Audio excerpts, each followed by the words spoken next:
Son las 17 y recibimos como cada sábado para Diálogos de Fe al arzobispo de Lima, Monseñor Carlos Castillo, a quien saludo. Buenos días, Monseñor. ¿Cómo estás, Fernando? Qué alegría escucharte otra vez. Saludos a todos los televidentes. Muchas gracias para nosotros todos escucharlo, Monseñor. Sobre todo que lo hemos visto muy activo esta semana, tanto en cosas terrenales como en cosas espirituales y rituales, puesto que la Iglesia está comprometida con el bienestar de mucha gente que sufre porque no tiene recursos económicos, no puede comer, y sufre porque tiene parientes enfermos y también parientes que mueren. Sí, hemos entrado en una segunda etapa del trabajo que se inició con el Canal 4 y con el Ministerio de Defensa. Y lo que queremos ahora, después de haber llegado a 198.000 familias, ¿no?, que más o menos se acercan al 1.000.000 de personas, el poder iniciar en esta etapa no solamente el reparto, sino la propiciación de la organización de la gente para que en todos los niveles en que se llegue, especialmente los más alejados y los más pobres, siempre haya un nivel de control para que justamente no se expanda la pandemia, ¿no? Y esto es importante porque nos obliga, como yo decía la vez pasada, a entender las cosas con un sentido de espiritualidad, ¿no? O sea, cuando yo tengo hambre, no, es un problema material. Cuando el otro tiene hambre, es un problema espiritual. Y en el Perú ahora tenemos millones de problemas espirituales. Es que es la actitud que nos permite crear y recrear organizadamente las cosas, ¿no? Es decir, si nuestro espíritu, nuestra fe nos dice que hemos de ser solidarios, hay que hacerlo de forma inteligente. Y eso es lo que vamos a hacer ahora, ¿no? Me decía una frase muy linda del coronel el coronel de la aviación, que dice: nosotros somos un ejército democrático. O sea, queremos ayudar a que, digamos, se propicie la vida de la gente en forma democrática, ¿no? ¿Por qué? Porque estamos en una institución del país al servicio de la reconstitución del pueblo, ¿no?, de la gente. Y creo que esta dimensión organizativa, que se llama ahora en el Plan Nuevo de Emergencia, en la nueva etapa, de acción ciudadana, diríamos, ¿no? Yo creo que es muy importante, ¿no? Todos como ciudadanos necesitamos retomar un espíritu distinto para tomar en serio lo que está pasando, ¿no? El tiempo... Monseñor, usted que conoce el pueblo de Lima como pocos, ha sido párroco durante varias décadas en el RIMAC, ha sido también párroco en la Tablada de Lurín, ha sido profesor universitario, ha sido confesor de varias generaciones de jóvenes y menos jóvenes. ¿Qué le dicen sobre esta cuarentena, sobre esta dificultad de salir, sobre todo personas que trabajan en la informalidad y que viven en función de lo que ganan cada día? Sí, bueno, todos evidentemente, sobre todo las personas que viven al día, digamos, tienen esa dificultad, ¿no? Y uno no tiene que comprender en cierto modo esto.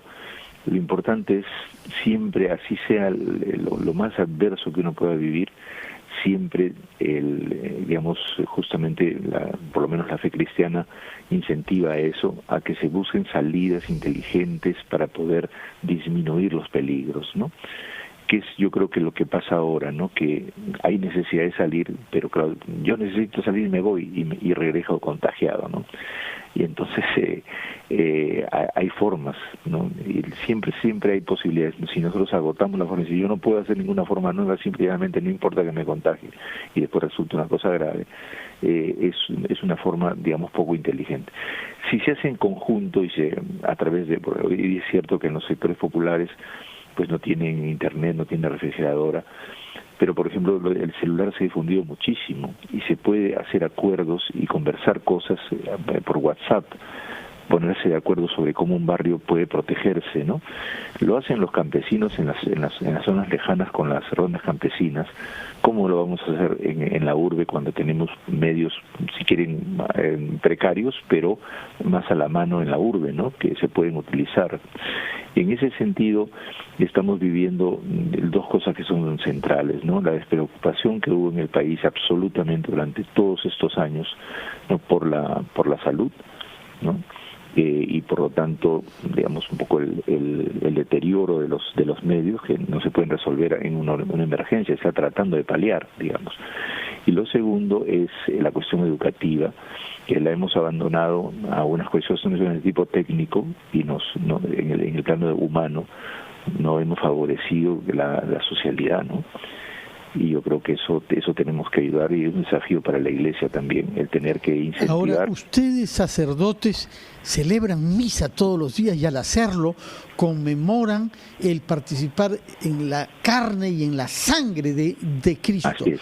Debe ser doloroso el celebrar misa solos, sin público presente. Yo sé que están esperando que se haga, pero que han aceptado naturalmente acá y en las iglesias de todo el mundo que el Estado, a través de sus normas sanitarias, diga cuándo se puede restablecer plenamente la presencia de fieles para evitar aglomeraciones. Pero ¿qué prevé usted, monseñor, sobre el restablecimiento, imaginamos, gradual de la presencia de fieles en el culto católico? Sí, habíamos pensado que podía venir una cierta apertura. Ahora lo que ha venido no es la apertura, sino es la continuación de la cuarentena, pero con algunas aperturas, ¿no? En todo caso, nosotros nos hemos preparado, primero teniendo como principio el que si nuestra contribución a que no se expanda la pandemia es no aglomerar, damos prioridad a eso, porque no queremos contribuir al mal y a la enfermedad y a la muerte de nuestros fieles y de nuestro pueblo. Y entonces en eso nos mantenemos firmes. Es cierto que las personas y nosotros también humanamente desearíamos vivir, porque la fe cristiana es así encarnada, concreta, ¿no? Simultáneamente ha habido épocas, y la época que se vive inicialmente en la Iglesia fue así, ¿no? Es enfrentar el camino, el estar en situación de inseguridad, y por lo tanto estamos disponibles a que, digamos, se tienen los templos cerrados hasta que haya mejores condiciones, ¿no? Lo que sí es que me parece bien lo que dijo el señor ministro, de que los medios virtuales están ayudando mucho, y que esa es una buena contribución, porque estamos dando aliento, está aprendiéndose a compartir.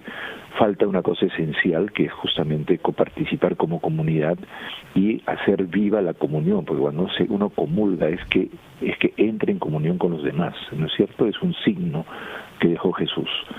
Ahora, el signo, como tú sabes, representa una vida. Y entonces el signo eficaz de salvación es un alimento para que la entrega en la vida siga adelante. Puede ser que ese signo por un tiempo todavía lo tengamos distanciado, pero si hacemos actos como los de Jesús, de entregar nuestra vida y de servir, evidentemente allí está dándose el misterio del amor de Dios, ¿no? De la entrega de Jesús. De acuerdo. Permítanos, monseñor, ir a una pausa, después de la cual escucharemos al Papa, que está haciendo explicaciones todos los miércoles sobre lo que significa oración. Y hay mucha gente que me ha consultado durante la semana qué cosa es orar.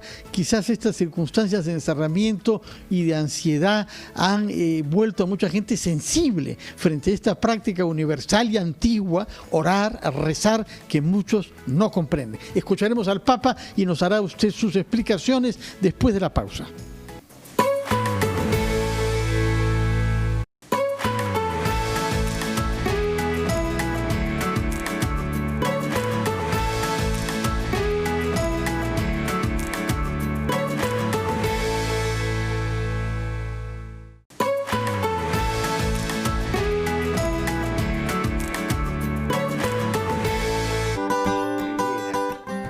Meditando sul mistero della creazione. Continuamos la catequesis sobre la oración meditando sobre el misterio de la creación. La vida, el simple hecho de existir, abre el corazón del hombre a la oración. La primera página de la Biblia se parece a un gran himno de acción de gracias. La narración de la creación es cantada rítmicamente, donde es continuamente reafirmada la bondad y la belleza de todo lo que existe. Dio con la sua parola chiama la vita ed ogni cosa accede all'esistenza. Dios con su palabra llama a la vida y todas las cosas acceden a la existencia.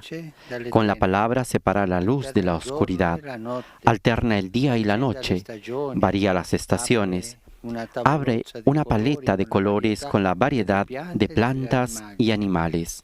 En esta foresta straripante que rápidamente sconfigge il caos. En este bosque desbordante que rápidamente derrota al caos, por último aparece el hombre, y esta aparición provoca un exceso de exaltación que amplifica la satisfacción y el gozo. Dios vio lo que había hecho y vio que era muy bueno.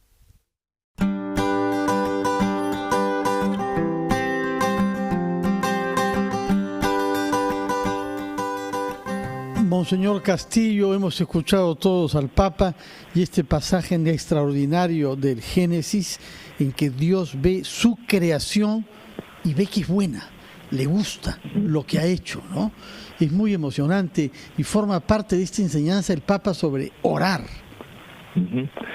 Hay una cosa muy importante en la oración que es la dimensión locuaz, la palabra.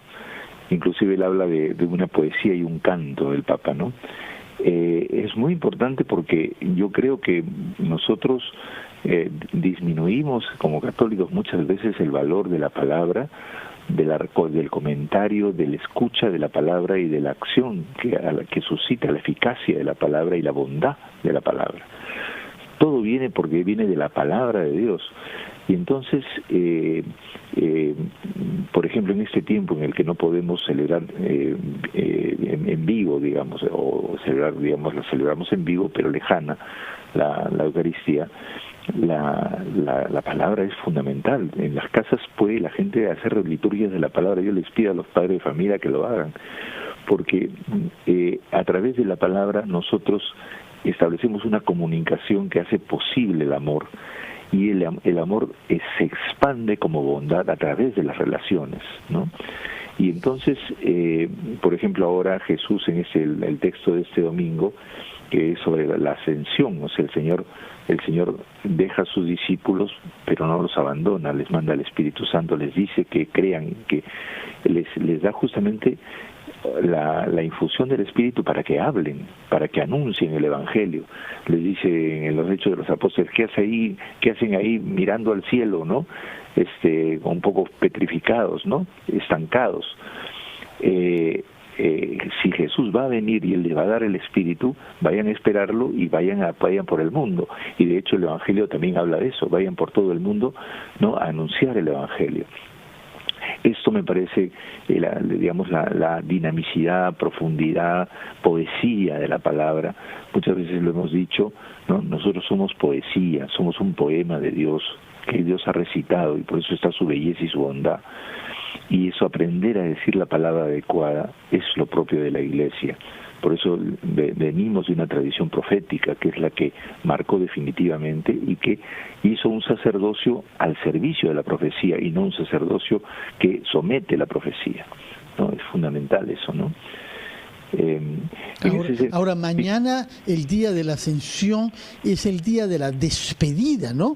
Jesús convoca a sus 11 discípulos, ya Judas no está, y se despide de ellos en una colina de Galilea, según Mateo, y bueno, hay que cortar la relación, ya no se le va a ver mal, pero Él les quiere transmitir confianza, y les quiere decir, hagan discípulos, transmitan esta buena noticia que yo les he dado, que el amor es posible entre seres humanos, por muy difícil que parezca. Claro, y les dice, yo estaré con ustedes. El Evangelio de Mateo empieza con la palabra Emmanuel y termina con la palabra Emmanuel. Estaré con ustedes, Dios con nosotros. Entonces, el amor ese que siempre debe existir es porque Él está presente en ellos a través de una relación de amor por medio del Espíritu. Y entonces los invita a que vayan adelante, ¿no? Dice que la vez pasada comentamos ya este texto, ¿no? Dice que algunos dudaban, ¿no es cierto? Y yo decía que esa duda en gran parte se debe que todavía tienen puestos los ojos en una forma estancada de ser creyente, que es la del sacerdocio de Israel, y entonces entonces piensan que es un cristianismo, en este caso, una creencia inmóvil, una fe inmóvil, ¿no? Y en realidad los dinamiza, los manda por el mundo, y es porque les da su espíritu, ¿no? Es bien interesante porque es la ascensión es la participación de toda la humanidad de Jesús de la divinidad del Padre, para que la fuerza del Espíritu que hizo posible la entrega generosa de Jesús, entonces en adelante, por la fuerza del mismo Espíritu, los discípulos puedan entregar también su vida de esa manera, anunciando la palabra, siendo testigos. Es una iglesia de testigos, una iglesia caminante. Y entonces, claro, para los discípulos también era un desafío, porque habían estado acostumbrados a una religión estancada en el templo, y lo que se trataba es de hacer una religión, una experiencia religiosa, una experiencia de fe viviente en la historia, en los acontecimientos, en los signos de los tiempos. Y nosotros como católicos nos hemos olvidado muchas veces de la dimensión más importante, que es la que funda todo, que es la profética, que es el anuncio de la palabra del Señor, ¿no? Jesús vino para anunciar el Evangelio, para anunciar el reino de Dios, para que ese reino se realizara en la tierra, ¿no? En ese sentido es fascinante cómo la oración misma es un diálogo con el Señor para escucharlo y para poder aprender a hablar, a que nos cambie la manera de hablar y de tratarnos, ¿no? Y eso tiene... Pero ese diálogo, Monseñor, para muchas personas, eventualmente que no tienen fe, es también un motivo de inquietud. A mí me sorprendió que el Papa introdujera la meditación de hoy citando un salmo, el Salmo 8, muy bello, en el que el salmista dice: cuando contemplo tus cielos, obra de tus manos, la luna y las estrellas que fijaste allí, me pregunto, ¿qué es el hombre? Para que pienses en él. ¿Qué es el hombre, no? Eso es parte de la oración, asombrarnos de lo que somos y de que estamos aquí en este mundo bajo la luna y las estrellas. Mira, pensar que la oración solamente la hacen los creyentes es un gran error, porque el ser humano justamente ha sido creado para Dios. Nos hiciste, Señor, para ti, dice San Agustín, y nuestro corazón estará inquieto hasta que no descanse en ti. La antropología, la humanidad... Confesiones de Agustín. Así es, la humanidad está, digamos, es proclive a la apertura siempre. Inclusive el que puede decir no creyente explícito está abierto siempre, es un ser abierto. En la oración que hicimos en interreligiosa, inclusive había personas que no creen en Dios, en la divinidad, sino simplemente en algo más allá. Bueno, es parte de la estructura misma de la oración. El ser humano tiene la capacidad de extasiarse, de ver la belleza de la creación, de ver en medio de las dificultades lo bueno y lo interesante, ¿no?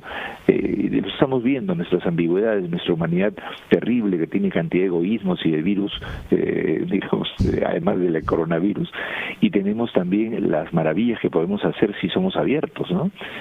Y entonces, en ese sentido, esta digamos, oración es un patrimonio común de la humanidad.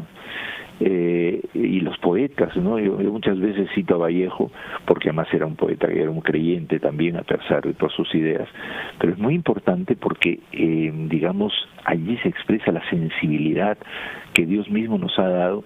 Para los creyentes nos ha dado Dios, pero para el humano, pues el humano la tiene, pero nosotros vemos en esa humanidad un signo de la presencia de Dios también. Dios no abandonaba a nadie, ¿no? Justamente dejó a su hijo morir en la cruz. ¿Por qué? Porque había que mostrar que Dios no es terror, sino amor, ¿no? Y eso yo ahora, creo que Vallejo, dice usted creyente, pero ha escrito esa frase terrible que es tan peruana, quizá, ¿no? Yo nací un día en que Dios estaba enfermo. Claro, pero esa frase terrible está en el Evangelio, porque en Mateo 25 Jesús dice, ¿no? Estuve enfermo y me visitaron. Él se refiere a eso, ¿no? Se refiere a que nuestro Dios es un Dios que está en el enfermo. y por eso la puso, citando Mateo 25, bueno, sin que se lo cuente, parece una frase rara, ¿no? Es una frase rara. Pensaremos con aliento en todos nuestros enfermos, son muchos, como usted sabe, del coronavirus, y pensaremos en los médicos que están luchando por eso, y respondiendo al reclamo de muchos de nuestros televidentes y oyentes, Monseñor, quisiéramos que se despida, como siempre, bendiciendo al pueblo de Lima y al pueblo peruano en general. ¿Tenemos tiempo para hacer una oracioncita? Sí, cómo no, Monseñor. Ya. Siempre hay tiempo para la oración. A ver. Nos arde el corazón, Señor, que estás cerca de nosotros. A veces tu voz se nos hace lejana, oculta en un tiempo desconocido, un horizonte perdido en la mañana. En tu presencia resucitada, sacudidos por la duda y la confusión, nos arde el corazón, pero te esperamos y sin desanimarnos te buscamos. Señor, que estás cerca de nosotros, permanece a nuestro lado. Es nuestro deseo el tuyo, cumplir lo encomendado, reunirnos todos como hermanos. Bajo tu mirada resucitada, azotados por esta pandemia y el egoísmo, nos arde el corazón, te escuchamos y vamos a organizarnos mejor. Danos fuerza para abandonar la frivolidad y la insolidaridad. Esperamos tu Espíritu Santo, que viene en Pentecostés para darnos fuerza, ánimo y esperanza. Gloria al Padre, al Hijo y al Espíritu Santo, como era en el principio y siempre por los siglos de los siglos. Amén. Los bendiga a todos y a todas el Señor en medio de las dificultades, que este mes de junio todavía aguantemos un poquito más, pero hagamos una espera inteligente para organizarnos mejor y así aprender en medio de la adversidad. La bendición de Dios Todopoderoso, Padre, Hijo y Espíritu Santo, descienda sobre todos y todas ustedes y permanezca para siempre. Amén. Muchas gracias, Monseñor Carlos Castillo, arzobispo de Lima. Que tenga mañana un feliz día de la ascensión de Jesús en medio de las adversidades que estamos viviendo y, como dice usted, con un poco de paciencia para soportar esta prolongación de la cuarentena. Muy buenos días, muchas gracias por su presencia. Mañana estaremos desde la Basílica de la María Auxiliadora, porque coincide con el día también. Vamos a estar a las 11. Celebra misa no en la catedral mañana, sino en María Auxiliadora. Sí, pero a la misma hora, sí. Muchísimas gracias, Monseñor, que tenga buenos días y muchas gracias por su presencia en RPP, en Diálogos de Fe. Quédense en la sintonía de RPP, confianza por todos los medios. Muy buenos días.